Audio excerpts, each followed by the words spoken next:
Buenas tardes con todos los seguidores del canal Rincón del Saber con Brian Garcés. Antes de continuar, no olviden suscribirse a mi canal para recibir notificaciones de próximas presentaciones y compartirlas en redes sociales para aumentar la comunidad de seguidores de este canal. Para 1700 la dinastía Habsburgo Casa de Austria ya no rige sobre el Imperio Español y en su lugar reina Felipe V de España, inaugurando la dinastía borbónica, aunque no todos iban a estar de acuerdo con dicho régimen, en especial los Habsburgo, que regían el entonces Sacro Imperio Romano-Germánico, lo que daría lugar a la Guerra de Sucesión Española, de la cual la dinastía borbónica ganaría a costa de ciertos sacrificios territoriales. Por tanto, a partir de este año y hasta 1822, tanto los virreyes de Perú como los presidentes de la Real Audiencia de Quito serían designados por los monarcas de dicha dinastía, inaugurando un nuevo periodo donde el control por parte de la corona se reafirma, quitando autonomía a las autoridades locales, promoviendo más impuestos e implementando monopolios estatales como los estancos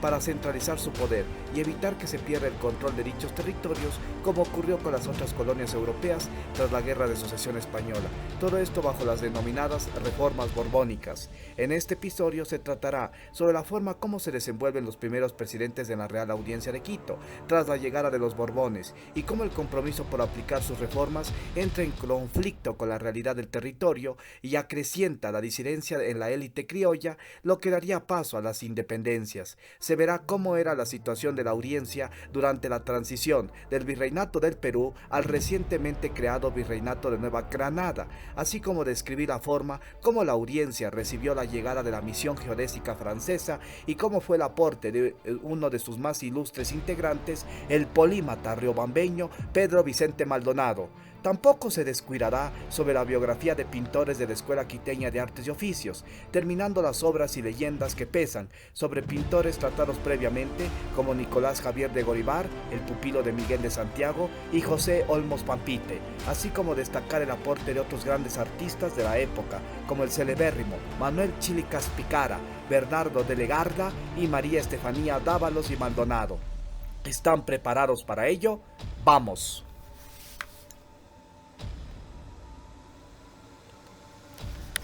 Francisco López de Castillo y Juan de Sosaya y Lecubерria, 1700-1714.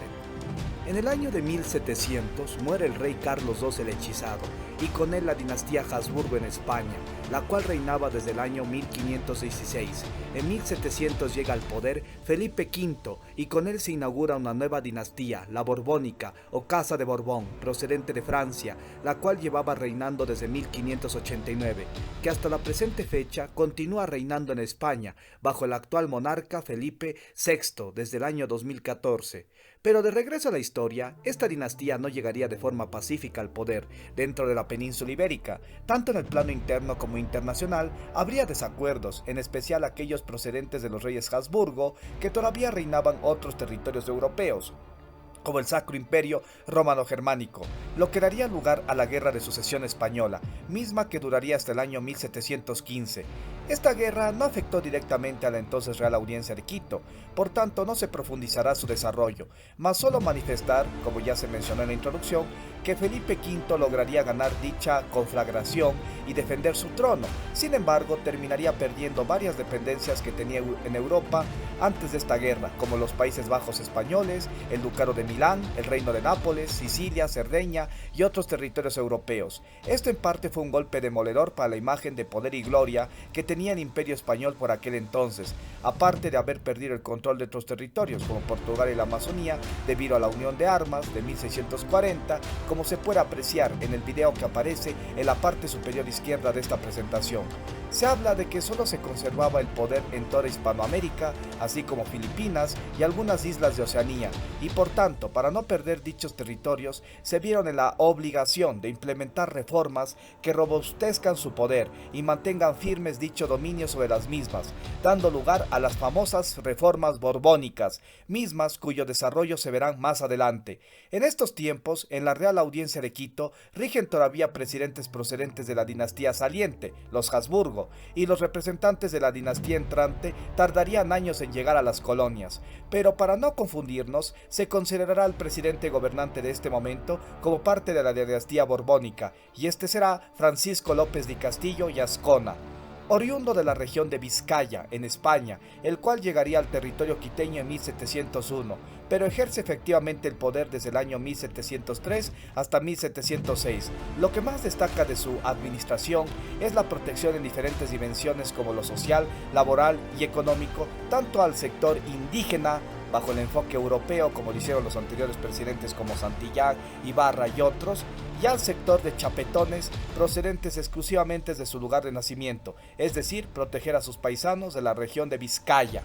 En lo que respecta a los indígenas, se obligó a que no fueran empleados para trabajos forzosos, que se les considere peones para diferentes mecanismos de control como los obrajes y evitar todo tipo de tortura o vejamen a ellos de manera absoluta. Claro que dicha preferencia solamente a estos sectores, en especial a sus paisanos los vizcaínos, generaría descontento de otras élites, por lo que al igual que Morga, quisieron iniciarle un proceso ante el Cabildo de Quito por favoritismo. No obstante, dicho juicio no prosperó, y no solo eso, sino que más adelante sería este presidente designado ministro togado del Consejo de India,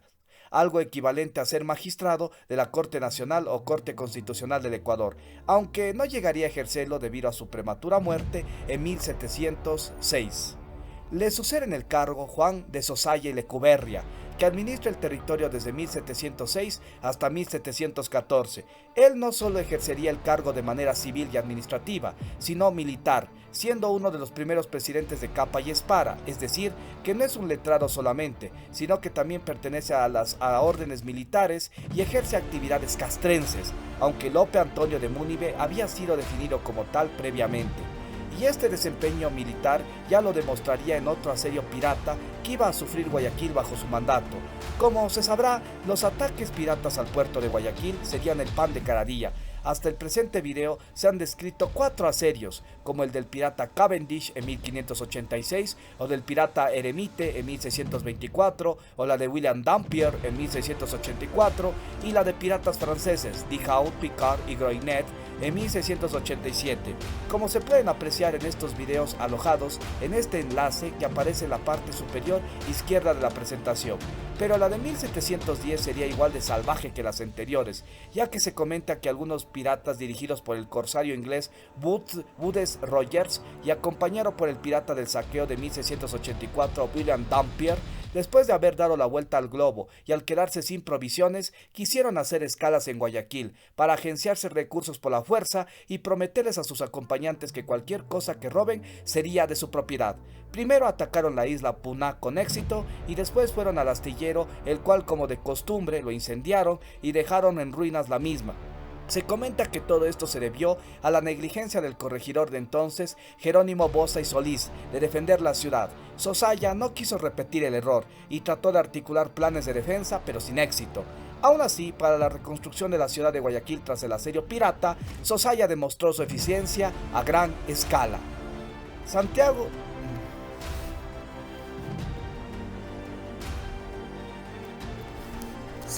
de Larraín y Vicuña y el traspaso de territorios al Virreinato de Nueva Granada 1715-1728. El mandato de Sosaya terminó en 1714 para dar paso al magistrado de origen navarro Santiago de Larraín y Vicuña, mismo que duraría hasta 1728, es decir, 14 años, aunque se verá que el mismo no fue de manera ininterrumpida y tuvo varias complicaciones de ejercer un gobierno efectivo debido a que justo en su mandato la Real Audiencia de Quito se separa del Virreinato de Perú para integrarse al recientemente creado Virreinato de Nueva Granada, y no solo eso, sino que la Real Audiencia perdería dicho estatus para ser degradado a una gobernación, como fue antes de 1563. ¿Cómo se dio todo esto? Se verá por partes. Larraín fue designado gobernante para un periodo de 8 años, pero dicho mandato terminó abruptamente en 1718, cuando recibe una orden del rey Felipe V de que la audiencia que gobernaba sería suprimida y reducida a una gobernación o provincia sujeta al gobierno directo del virrey del nuevo virreinato de Nueva Granada. Pero ¿cómo al monarca se le ocurrió este plan? Resulta que de la tantas veces mencionada Guerra de Sucesión Española, la cual finaliza en 1715, y tras las pérdidas de las colonias europeas anteriormente mencionadas, se procede a aplicar una seguidilla de reformas para modernizar la maquinaria militar del imperio y evitar pérdidas territoriales como la acaecida tras la guerra, además de fortalecer su poder en las colonias americanas. Esto involucraba un modelo de carácter absoluto, autoritario, centralizado, altamente impositivo, en especial en materia tributaria, donde se limitaba la autonomía de las autoridades coloniales, se daba más preferencia a los peninsulares o chapetones para ejercer los cargos en vez de los criollos, ya que se les consideraba como delegados fidedignos del rey de turno, aparte de imponer grandes medidas fiscales y tributarias que logren canalizar todos los ingresos para el financiamiento de la infraestructura militar y comercial encargada del fortalecimiento del imperio. Estas serían las reformas borbónicas. Se debe entender que las mismas no fueron una especie de código único o todas se promulgaron de golpe, más bien fueron como proyectos que la dinastía entrante publicaba y ejecutaba de manera gradual, para así blindar al imperio de cualquier ataque foráneo y evitar rebeliones o sublevaciones internas financiadas por fuerzas extranjeras que puedan debilitar su gobierno en las colonias. Aunque lo más irónico es que precisamente dichas reformas serían una de las causas por las cuales la confianza en el sistema colonial por parte de las élites criollas y algunos sectores populares como la de los indígenas se debilite, lo que daría lugar a los movimientos revolucionarios emancipadores del siglo XIX y a la desaparición del imperio, como se verá más adelante. Aquí se cristaliza con mayor rigor la frase de Jean de La Fontaine, que dice: uno encuentra su destino en el camino que escogió para evitarlo.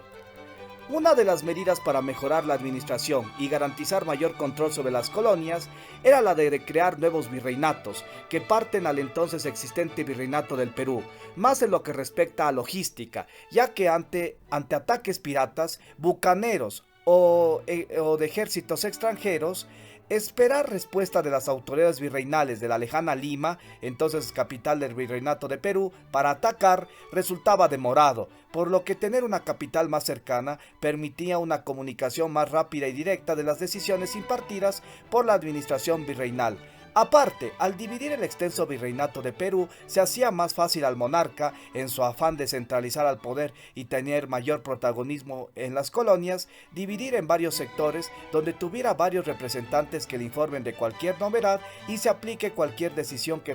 permita el fortalecimiento del imperio, como recaudación de impuestos, establecimiento efectivo de monopolios, subordinación completa de los sectores a las normas impuestas por los monarcas, entre otros. Esta medida no fue idea exclusiva del entonces monarca Felipe V, sino de varios funcionarios enviados por este a las colonias, tras labores de inspección que efectuaron en ellas, contemplando los problemas logísticos y recomendando dicha división como una forma de enfrentarlo.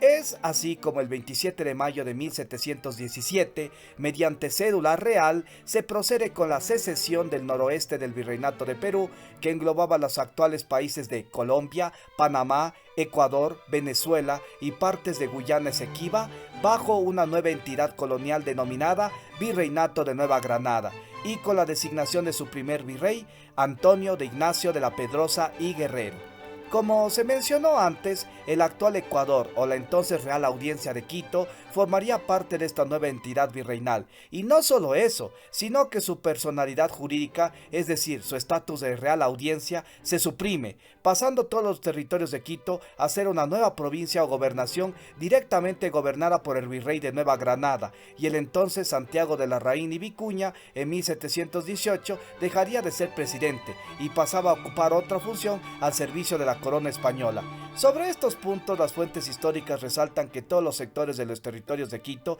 estaban en desacuerdo con esta medida. Inclusive estaban más alborotados que los años de la Revolución de las Alcabalas, porque no sabían cuál era el mejor centro de poder o autoridad virreinal al cual rendir cuentas, ya que a pesar de que el monarca señalaba que debía ser ante el nuevo virrey de Nueva Granada, Pedrosa, y ante las órdenes que procedían de la ciudad de Santa Fe de Bogotá, actual Bogotá, capital de Colombia, no había una relación directa con con ellos. Apenas tenían comunicación, no le veían un buen sitio estratégico, ya que Lima era un puerto y las redes de intercambio comercial eran favorables para los quiteños, a diferencia de Santa Fe, que estaba en medio de los picos andinos, y a Santa Fe le consideraba más lejana que Lima. En resumen, sufrían de una pérdida de identidad por la supresión de la Real Audiencia y por la ruptura de una relación de más de un siglo con un virreinato conocido como el de Perú, por otro que apenas conocían y la consideraban como extraños. Para los quiteños esto era una ofensa, un agravio y hasta algo humillante. Se comenta que había sublevaciones y hasta intentos infructuosos de solicitar al rey de convertir a Quito en una capitanía general para resistirse a este cambio. Felipe V de España, al ver que dicha inconformidad pudiera sabotear sus planes de imponer un régimen absolutista sobre América, decidió en 1720 cumplir una de las propuestas de las élites quiteñas, sin manifestar debilidad, y es la de regresar los territorios de Quito a la autoridad virreinal peruana. Y más adelante, el 5 de noviembre de 1723, el mismo virreinato se suprime debido a falta de recursos económicos para sostener la entidad. En este mismo año se devuelven a los territorios de Quito su cualidad como Real Audiencia, y al funcionario Santiago de Larraín y Vicuña le devuelven su cargo de presidente, mismo que ejercería hasta 1728. Pero el proyecto de virreinato de Nueva Granada no desaparecería, volvería más adelante. Entre iras y venidas, al gobierno de Larraín más se le recuerda por dichas transformaciones administrativas que tuvo que atravesar tras esta transición. En lo demás se le considera como un mandato pacífico dedicado al mantenimiento del orden y el equilibrio entre las esferas civil, administrativa, judicial, militar y cultural dentro de la Real Audiencia.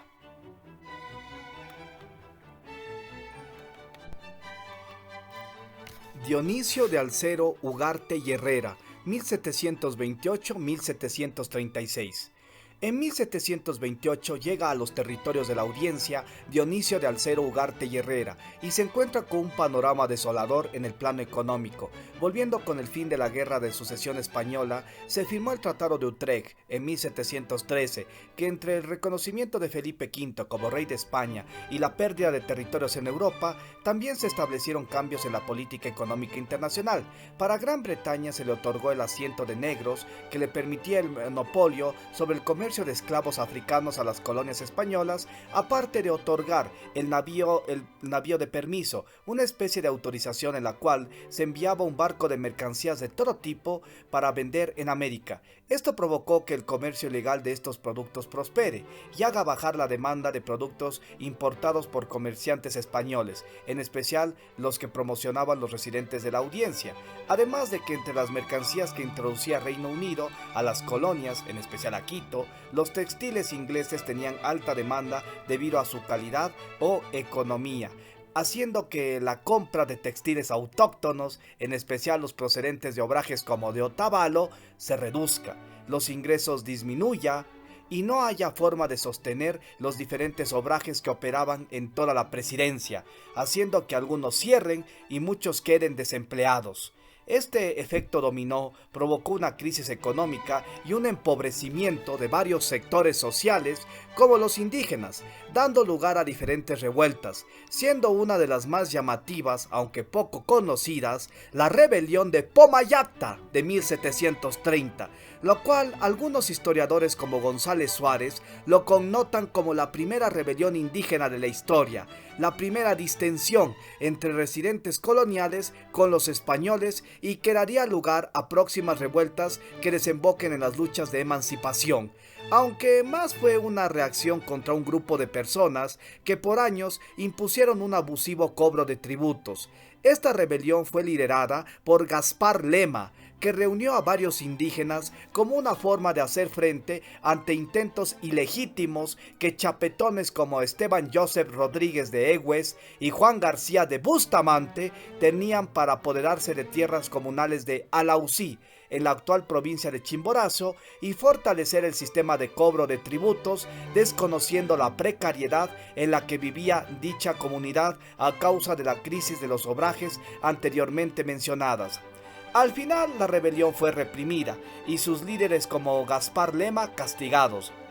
A pesar de que fue una protesta, se manifiesta la inconformidad que tenían las élites criollas y sectores indígenas por las reformas impuestas y los cambios tras la dinastía borbónica, misma que en los próximos años se intensificaría.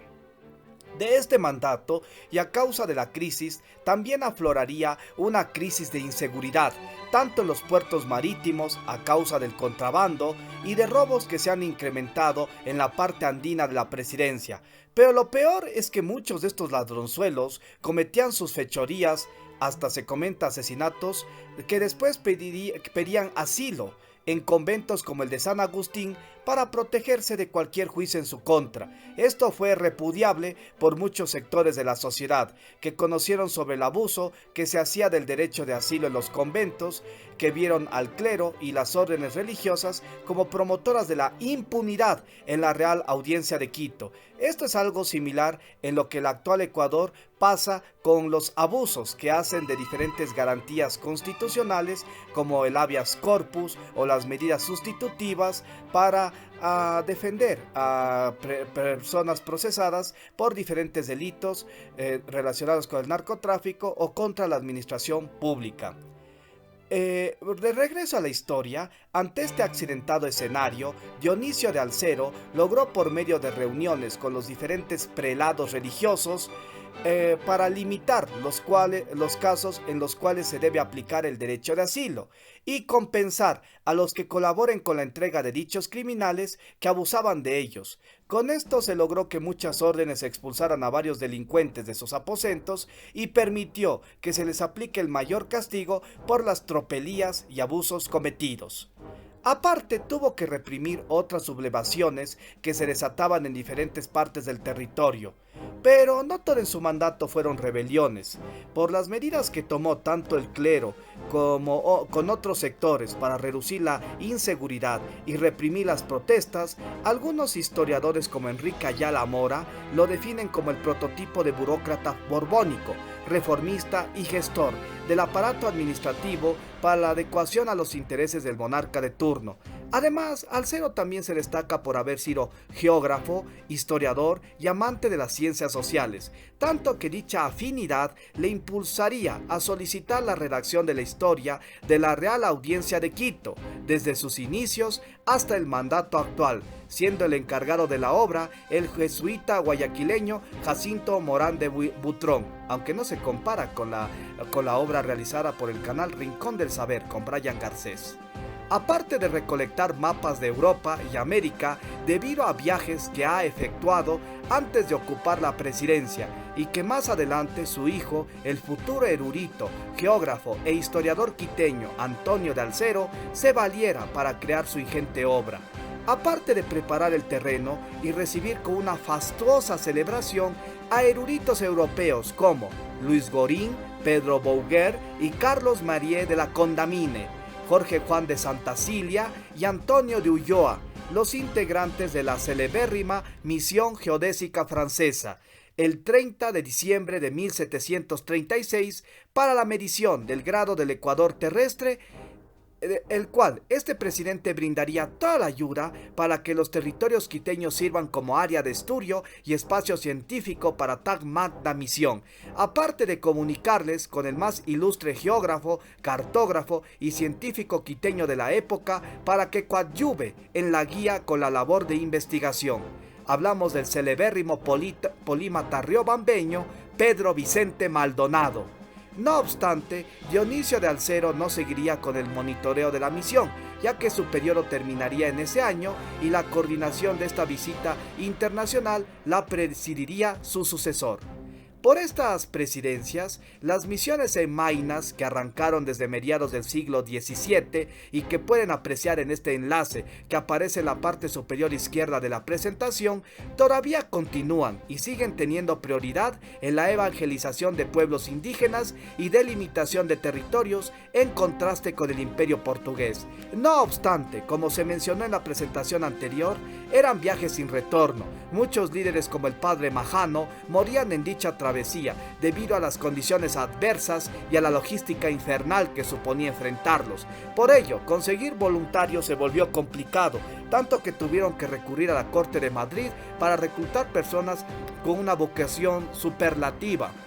que presten su servicio de manera altruista, siendo conscientes de que eso suponía sacrificar sus vidas. Aunque a simple vista parecería que nadie aceptaría estas condiciones, sí había algunas comunidades que por afán religioso, para purgar culpas o dejar una huella en el imperio, aceptaron estos desafíos y procedieron con dicha misión. Una de las más características fue la misión compuesta de 7 jesuitas como Juan Gastel de Austria, Enrique Richter de Bohemia y el celebérrimo Samuel Fritz. Estos llegaron a Quito en 1684 para después enrumbarse por el río Marañón y establecerse junto con la comunidad de los Omaguas, donde lograría crear varias reducciones como San Pablo y Nuestra Señora de Guadalupe, y acrecentar la comunidad de fieles nativos y hacer frente ante cualquier esclavista o guerrero portugués. Este personaje, Samuel Fritz, es interesante de relatar, ya que sus ambiciones por delimitar sus territorios en la Amazonía y hacer frente a los portugueses eran enormes, aunque dichas ambiciones también desatarían una serie de aventuras que terminarían dificultando su proyecto, ya que en primer lugar las reducciones permitieron el ingreso no solo de omaguas, sino de muchos nativos refugiados, haciendo que los recursos escaseen y los residentes se resientan por ello. En segundo lugar, había otras misiones como la de los carmelitas que hacían competencia con los jesuitas en cuanto a protección de nativos, y esto generaba divisiones dentro de la comunidad. Todo esto provocó una rebelión de los nativos omaguas en 1701, liderada por el cacique Payoreba, que provocó la destrucción de las reducciones y la matanza de algunos jesuitas, tanto que Fritz tuvo que viajar a Quito para solicitar refuerzos militares que hicieran frente a ello. Al final de la rebelión fue reprimida y el cacique Payoreba fue esclavizado y ejecutado por los portugueses en 1704. Posterior a esto, Fritz continuaría con su misión evangélica en la Amazonía, aunque entrando en conflicto con los portugueses, como la acaecida en 1709 por el rey João V de Portugal y la dispersión de las comunidades debido al conflicto. Aún así, dicho jesuita no se rendiría y seguiría en sus labores misioneras, esta vez con los Shuars, hasta su muerte en 1725 o 1730. Se desconoce en qué año exactamente o cuál fue la causa de su muerte. De Samuel Fritz se le recuerda su labor evangélica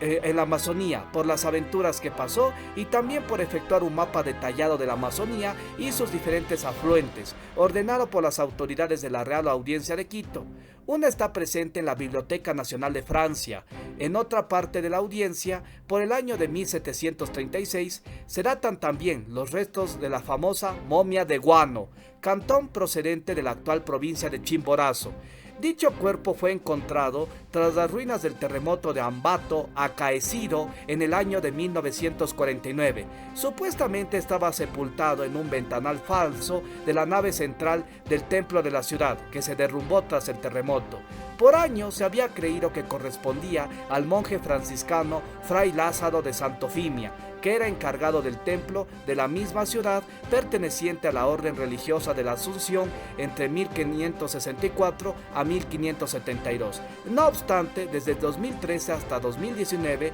se realizaron pruebas de radiocarbono a dicha momia que descartaron por completo esa creencia, señalando que era un hombre de ascendencia mestiza que sufría de una enfermedad denominada poliartritis reumatoide y que la ropa que llevaba tenía costuras procedentes de máquinas que surgieron durante estos mandatos borbónicos. La persona no fue momificada de manera artificial como los faraones en el antiguo Egipto, sino que sufrió un proceso de momificación natural debido a la cal rociada sobre su cuerpo, que secó sus líquidos corporales y retrasó su proceso de descomposición. Y no solo a él, sino que también sufrió un proceso de momificación parecido un pequeño ratón que estaba a su lado. A pesar de ubicarle en estos años,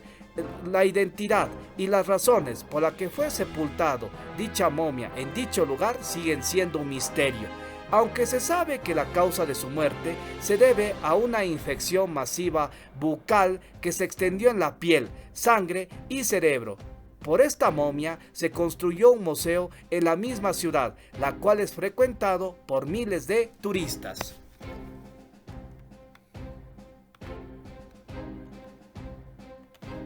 José Araujo y Río y la misión geodésica francesa 1736 y 1743.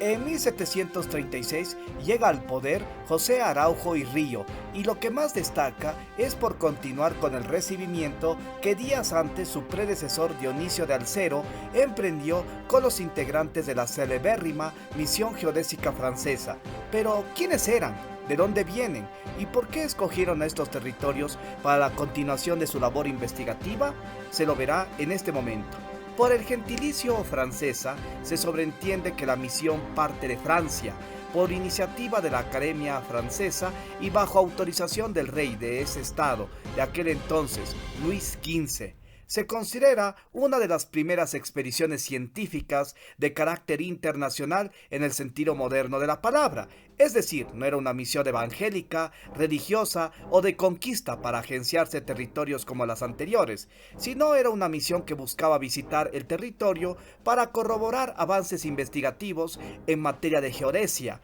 aparte que para su desarrollo se valieron de mecanismos tecnológicos como telescopios, astrolabios, entre otros, para obtener resultados y luego estar sujetos a un riguroso escrutinio bajo el método científico y experimental. La investigación se centraba en medir la longitud de un grado de latitud en el ecuador,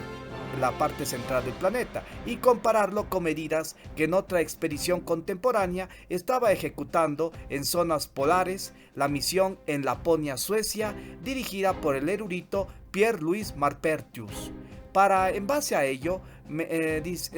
diseñar y determinar la verdadera forma que tiene el planeta Tierra. Se sabía que el planeta en el que vivimos no era perfectamente redonda y tenía una estructura esferoide, pero no sabían si estaba achatada por los polos, o esferoide oblato, o alargada a ellos, esferoide prolato. En resumen, la misión tenía como propósito determinar medidas procedentes de los polos y de la mitad del mundo para establecer la forma correcta del planeta. Y como es obvio, la Real Audiencia de Quito era la única colonia de España que estaba justo en la mitad del planeta, además de estar habitadas y regidas por autoridades borbónicas que los colaborarían para presidir la misión. Y por si se preguntaron, a pesar de que la Real Audiencia de Quito no era dependencia francesa, pertenecía al rey Felipe V, que era Borbón, igual que Luis XV. Por tanto, la autorización para visitarla no fue tan complicada de conseguirla.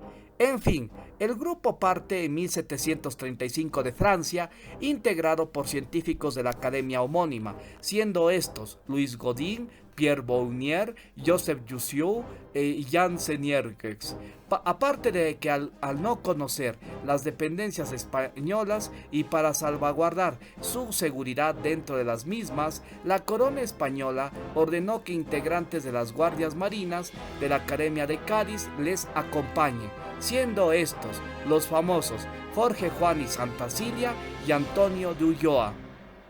Todos llegan a Cartagena de Indias, actual Colombia, en 1736. De ahí se separan. Los científicos franceses se trasladan a la Real Audiencia por el río Magdalena al sur, casi entre la frontera de lo que es Colombia y Ecuador. Se desembarcan e inician un recorrido terrestre ingresando por la zona de Esmeraldas. Tendrían que soportar condiciones muy duras como profundos valles inhóspitos, caminos coloniales estrechos, calor tropical y enfermedades. Además de que la zona era peligrosa debido al tráfico de esclavos y al contrabando que creció con fuerza debido a los eventos internacionales como el Tratado de Utrecht señalados previamente, siendo asesinado uno de sus integrantes, el médico Jean Seniergues. Los españoles, Jorge Juan y Antonio de Ulloa, entran por el astillero de Guayaquil hasta internarse en la serranía quiteña,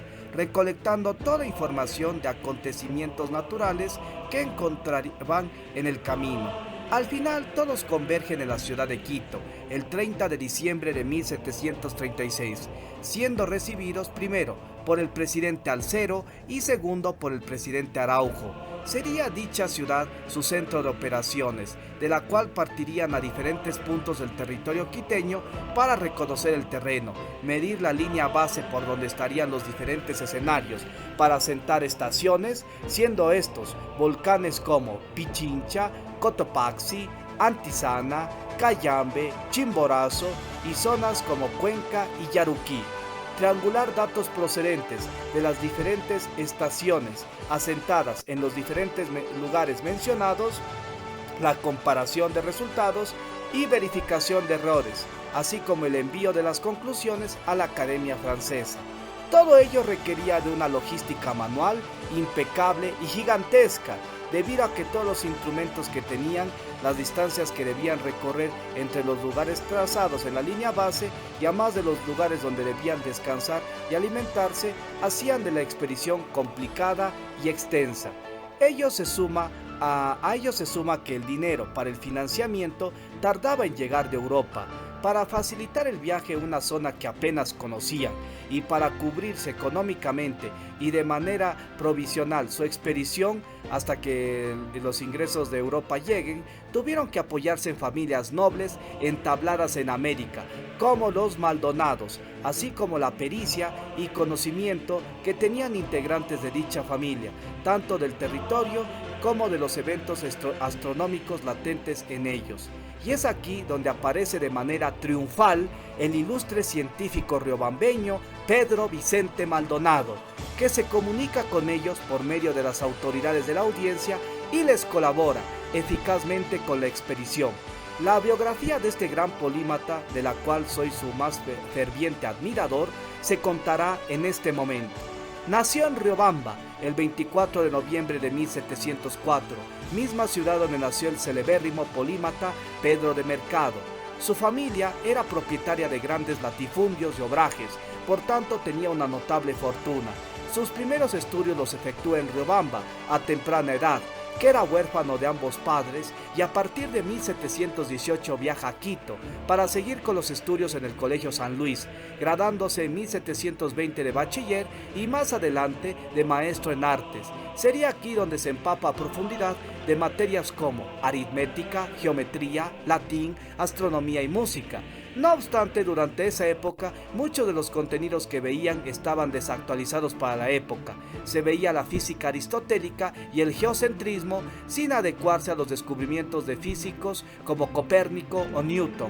Maldonado más se formaría en conocimientos más actualizados al dominar lenguas extranjeras como el francés y leer libros escritos en estos idiomas procedentes del contrabando de manera autodidacta. Aparte de tener apoyos para el estudio por parte de sus hermanos, como Joseph Antonio Maldonado y Ramón Joaquín Maldonado. Este último llegaría a ser alcalde de Quito. De regreso con Pedro Vicente Maldonado, será en 1722 cuando deja el estudio teórico y pasa al estudio de campo, realizando exploraciones en territorios desconocidos, al mismo tiempo que ejercería diferentes cargos políticos y administrativos derivados de órdenes de autoridades coloniales de manera equilibrada y admirable, como la expedición de los Canelos en la Amazonía, mientras ejercía el cargo de alcalde y teniente corregidor de Riobamba, teniendo contacto con diferentes pueblos indígenas, describiendo varias especies de flora y fauna del lugar, además de trazar un camino por lugares cercanos al río Marañón, para que diferentes misiones evangélicas puedan atravesarlas sin inconvenientes, que más tarde se incorporaría al mapa de la provincia de Quito. También efectuó una misión en lo que es Esmeraldas, que también quería crear un camino desde Quito hacia Esmeraldas, pero para ello debía primero ordenar dicho territorio, el cual se convirtió en un estado sin ley y abandonada por las autoridades tras la decadencia del reino Sambo de Esmeraldas con Gaspar Méndez, como se definió en este video que pueden apreciarlo en la parte superior izquierda. Para ello, primero delimitó la problemática del territorio, Él hablaría sobre las paupérrimas condiciones del sector en sus escritos. Trató de buscar una concordia entre los habitantes del sector, como los mulatos, los indios cayapas y demás residentes de la zona, y sería a partir de 1734 donde comenzaría la construcción de la carretera que uniría dichas ciudades. Tras la aprobación de las autoridades virreinales en Lima, demandando para ello la participación de 160 trabajadores e ingentes cantidades de recursos, siendo la obra terminada en 1740, y dicha planificación de la vía sería un documento valioso para que los científicos franceses como la Condamine pudieran ingresar por esta zona y llegar a Quito en el contexto de la misión geodésica francesa. Se comenta que el proyecto fue un éxito, tanto en lo logístico, porque coadyuvó con autoridades de otras audiencias, como las de Panamá, para facilitar el transporte de recursos ante una guerra que libraba España contra Inglaterra, como la Guerra del Asiento o la Guerra de la Oreja de Jenkins en 1739, a más de laboral y social, porque permitió una mayor comunicación y trato amable a los residentes del lugar, sin llegar a las discusiones tras el culmen del Reino Sambo. Ahora se llega al momento de la misión geodésica francesa, de la cual, como se dijo antes, Pedro Vicente Maldonado, así como sus hermanos, fueron un gran apoyo económico y logístico para los científicos que llegaron a la audiencia, para las mediciones respectivas. El papel que desempeñó Maldonado como asesor, guía y facilitador fue genial para que los expedicionistas pudieran recorrer el territorio quiteño sin perderse. Primero estaba con su fortuna, la cual sirvió como un financiamiento provisional para que Condamine y los otros pudieran solventar gastos de la investigación hasta que los recursos europeos lleguen, además de brindarles posada y espacio para realizar las diferentes mediciones y triangulación de datos. A más de ello, como Pedro Vicente Maldonado habría hecho mapas durante sus expediciones en Canelos y Esmeraldas, brindaría los mismos a los investigadores para que puedan guiarse por la región y ubicarse en los puntos más elevados para establecer los asentamientos de la línea base, aparte de compartir estudios astronómicos para que pudieran los de la misión, en base a ello, identificar las estrellas y hacer que las medidas se orienten con el meridiano, a más de permitir la relación con diferentes moradores indígenas de la zona para que les pudieran guiar a los científicos a ellas. Como se puede apreciar, la ayuda de Pedro Vicente Maldonado a la misión fue valiosa y determinante. Pudiera decirse que él agilitó las actividades de medición, haciendo que el proyecto termine más antes. Esta ayuda no pasaría desapercibida. Diferentes eruditos como los españoles Jorge Juan de Santacilia y Antonio de Ulloa lo aclamarían de la siguiente forma: uno de los sujetos más capaces y especulativos que la provincia de Quito ha dado a la República de las Letras, cuyo ingenio se ha hecho conocer bastantemente entre los profesadores de las ciencias. Además de que sería una plataforma para que Pedro Vicente Maldonado tenga prestigio internacional y llegue a ser designado como miembro de la Real Academia de Ciencias de Francia el 24 de mayo de 1747. Pero antes, el equipo que conformaba la misión no era un bloque homogéneo y cohesionado. A lo largo de la investigación, muchos de los científicos tendrían discusiones entre sí, y al finalizar la investigación en 1744, cada quien regresaría por separado a Francia, siendo la Condamine el que iría por la Amazonía haciendo descripciones sobre las propiedades de especies como la quinina, aparte de sacar a la luz mapas creados por eruditos como el misionero aventurero Samuel Fritz, que se mencionó antes, y aportes que haría otro jesuita misionero llamado Juan Magrín. En cuanto a Godín, este viajó a Lima, Perú, donde residió un buen tiempo trabajando como catedrático de la Universidad de San Marcos, aunque después caería en desgracia. Bouguer iría para otra ruta, y en cuanto a los eruditos, Ulloa y Santacilia, durante la misión tendrían desavenencias con el presidente de la audiencia, Araujo, por no someterse a los protocolos respectivos, a más de que Araujo consideraba dicho irrespeto como una falta grave a él y por tanto ordenó su prisión en casa, misma que Ulloa y Santa Cilia lo desobedecieron y lo incumplieron de manera desafiante. Esto conllevó a una persecución judicial contra ellos, obligando a los científicos españoles a refugiarse bajo el asilo monástico en el colegio de los jesuitas hasta la orden de salida de los mismos científicos del territorio quiteño.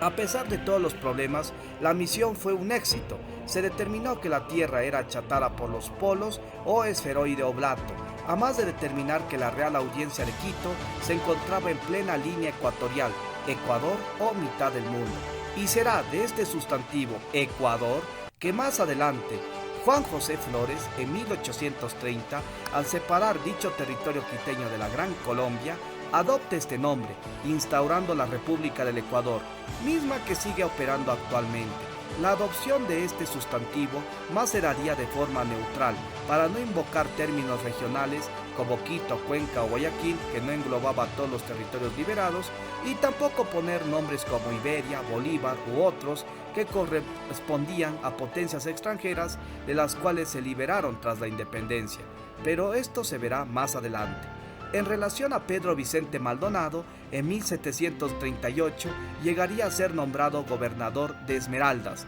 mismo que le permitiría acabar el proyecto de vía que trazó tras su expedición, aparte de realizar otra expedición por el río Amazonas en 1742, acompañando también en las investigaciones que realizaba por el lugar la Condamine, y en 1747 visitaría España, donde presentaría sus obras de expediciones como la de Esmeraldas, bajo la obra El Memorial Impreso, recibiendo halagos y reconocimientos por parte de la nobleza de la zona, en especial del mismo rey Felipe V,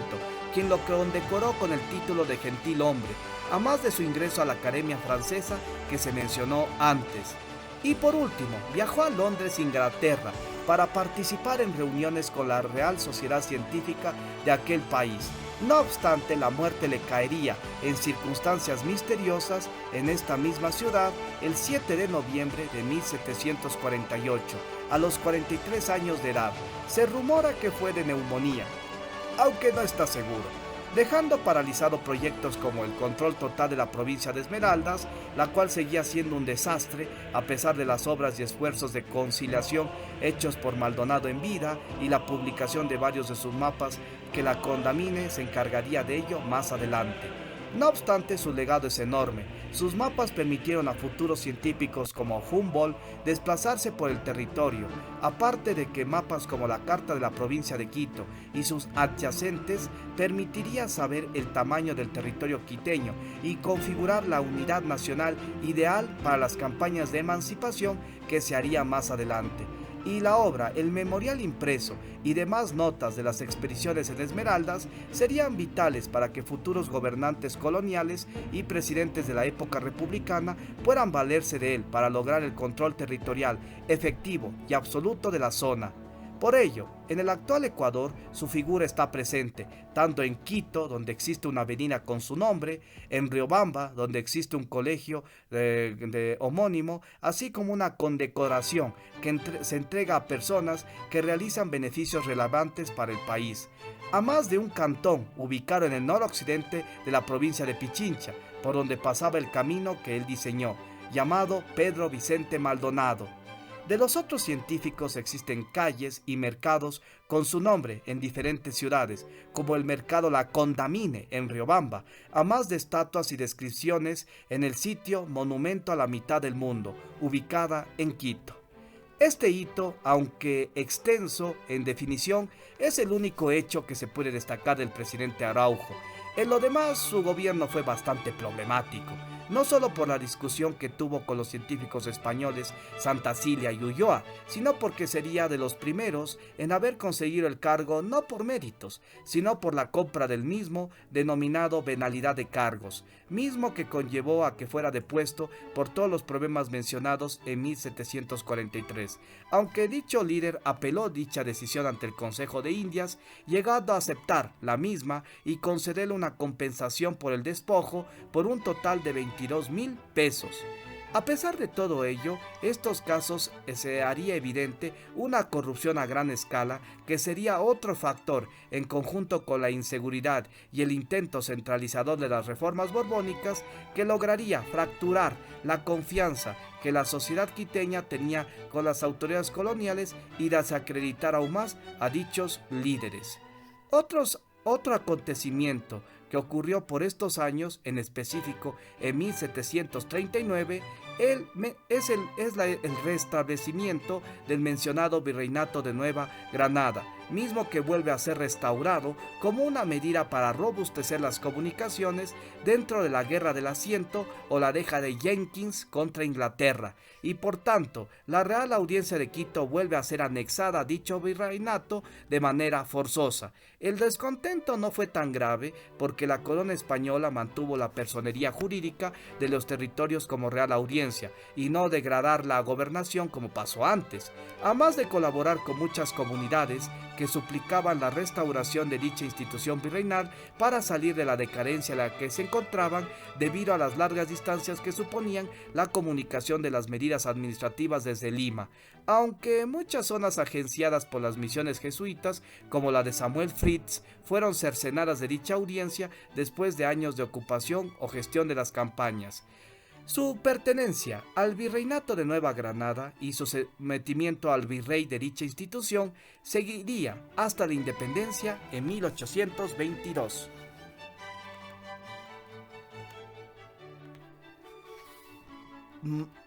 Manuel Rubio Arévalo y Martín, 1743-1745.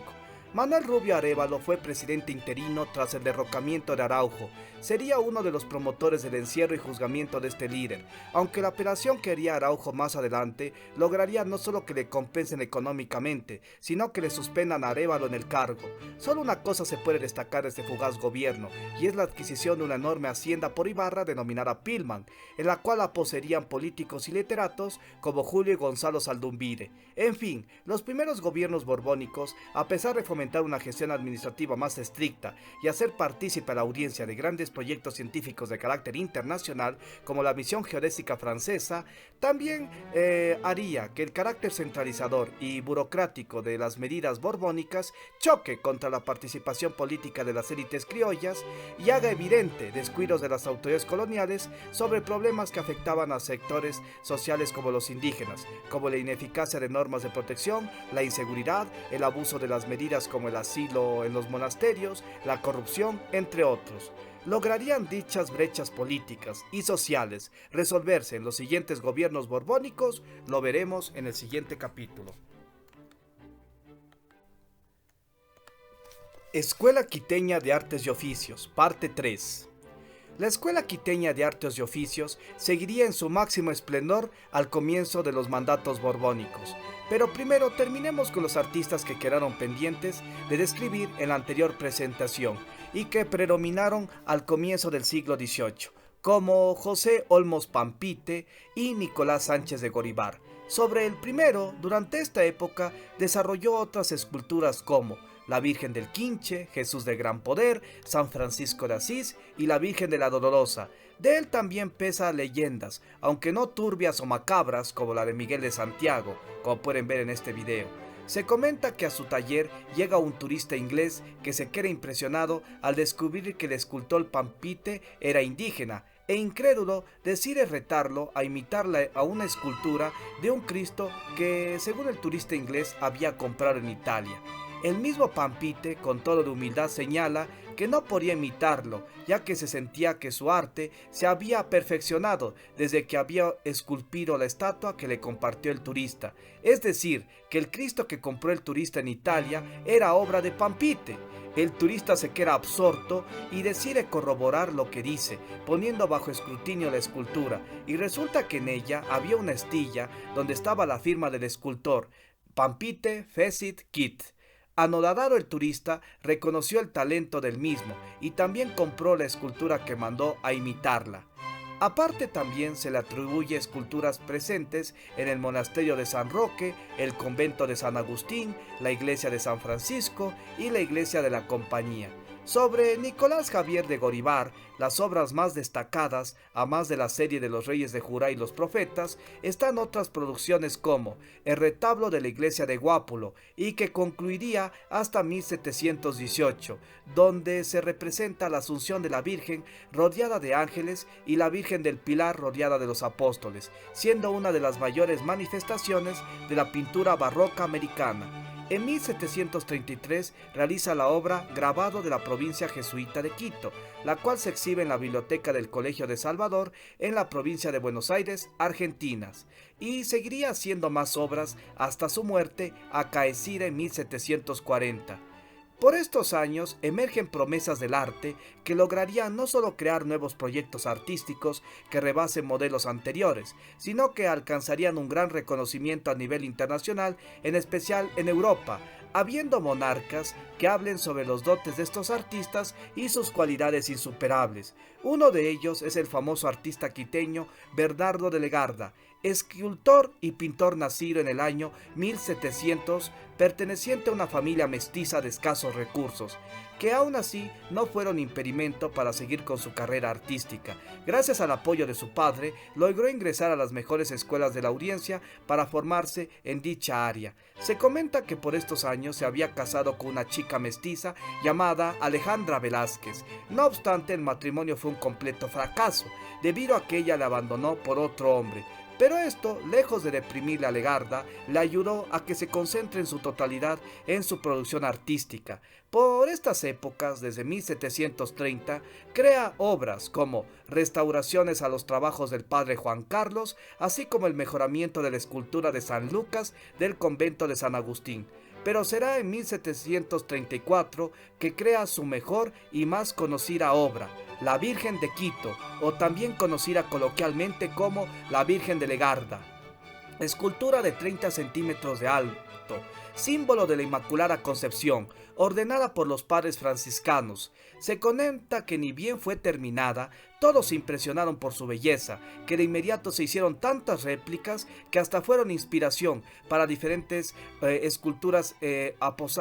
asentadas en diferentes catedrales, como en Popayán, en la actual Colombia. Su escultura sigue presente en la iglesia de San Francisco de Quito y también fue de inspiración para la creación del monumento de la Virgen Alada que reposa en la cima del Yaviraj o Panecillo, cuya construcción se hizo entre 1974 y 1975 y que es emblema de la ciudad de Quito. También efectuó otras obras, pero se verán en el siguiente video.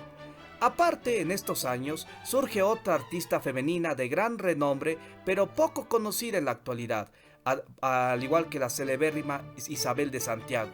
y es María Estefanía Dávalos y Maldonado, y por si lo pensaron, es familiar del también célebre y admirable polímata descrito en esta presentación, el riobambeño Pedro Vicente Maldonado, su sobrina para ser exactos. Mientras su tío, Pedro Vicente Maldonado, brillaba en la astronomía, la geodesia, la geografía, la administración y la cartografía, su sobrina se destacaría en la pintura y escultura. Se convirtió en monja en el monasterio del Carmen Bajo en Quito, y es ahí donde desarrolla grandes obras como la conversión de San Pablo y la Virgen del Carmen. También llegaría a ser precursora de la independencia, pero eso se verá más adelante. Y para terminar esta fascinante presentación, se destaca el celebérrimo Manuel Chili, apodado Caspicara, cuyo apodo significa cara de madera, debido a su piel tersa. Su vida se pierde en las tinieblas. Se presume que nació en 1720